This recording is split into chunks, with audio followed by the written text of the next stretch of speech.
ত্রিপুরার কাকরাবন বিধানসভা কেন্দ্রের প্রাক্তন বামমন্ত্রী রতন ভৌমিকের পুত্রের বিরুদ্ধে এক নাবালিকা কন্যাকে যৌন নির্যাতনের অভিযোগ ওঠে।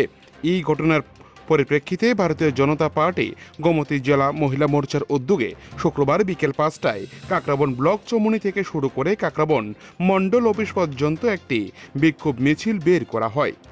এই দিনের বিক্ষোভ মিছিলে অংশ নেন রাজ্য মহিলা মোর্চার সভানেত্রী মিমি মজুমদার, জেলা সভানেত্রী সবিতা নাগ, স্থানীয় বিধায়ক জিতেন্দ্র মজুমদার সহ কাকরাবন মণ্ডলের মণ্ডল সভাপতি সহ প্রমুখ নেতৃবৃন্দ।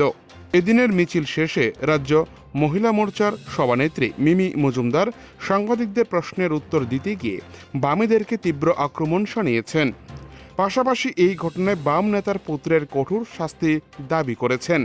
কিন্তু এখনো পর্যন্ত আগরতলা মেলার মাঠের বামেদের পক্ষ থেকে কোনো ধরনের প্রতিক্রিয়া না দেওয়ায় বিষয় নিয়েও কটাক্ষ করেছেন মিমি মজুমদার।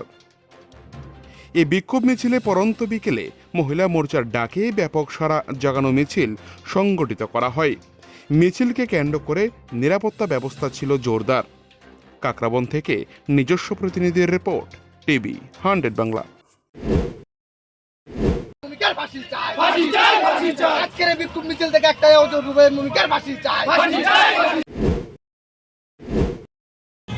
যেটা লাস্ট এপ্রিল মাসে যে কমপ্লেন্ট, ফেব্রুয়ারি এপ্রিল থেকে যে কমপ্লেন্টটা রূপায়ণ ভৌমিকের এগেনস্টে ছিল, মন্ত্রীপুত্র রতন ভৌমিকের পুত্রর এগেনস্টে ছিল, সে দিনের পর দিন একজন নাবালিকা 11 বছরের মেয়েকে সে দিনের পর দিন যৌন নির্যাতন করত এবং শেষ পর্যন্ত ওকে প্রাণনাশের হুমকিও দিয়েছে।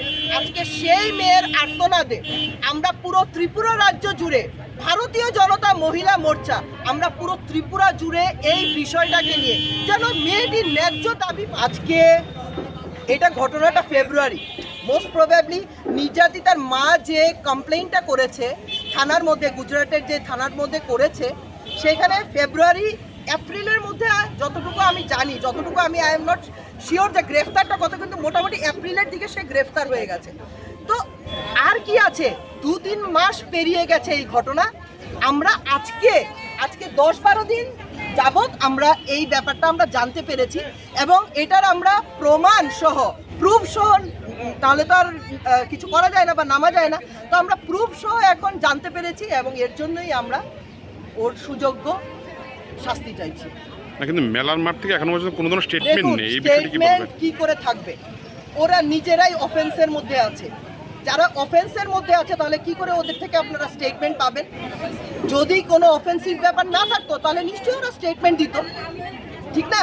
আমরা তো এই ব্যাপারটা নিয়ে গত পরশুদিন থেকেই মাঠে নেমেছি। তো ওরা যদি একদম ধোয়া মোছা পরিষ্কার হয় তাহলে এই ব্যাপারে স্টেটমেন্ট নিশ্চয়ই আপনারা পেতেন, আমরা পেতাম।